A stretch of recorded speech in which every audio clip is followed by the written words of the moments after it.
Cientos de estudiantes de la Universidad de Chile se tomaron las instalaciones del centro para exigir que estos sean espacios seguros contra la violencia machista y le entregaron al rector Ennio Vivaldi una petición con sus principales reclamaciones.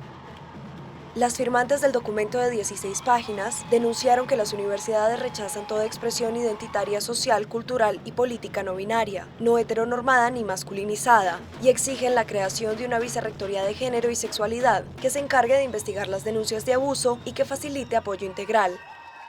Además, piden la creación de un programa de reparación a las víctimas de violencia de género y laboral que brinde apoyo psicológico a los afectados y capacitaciones obligatorias a los docentes y funcionarios. El movimiento busca acabar con la educación sexista en Chile para formar profesionales que reconozcan y promuevan la diversidad en el país.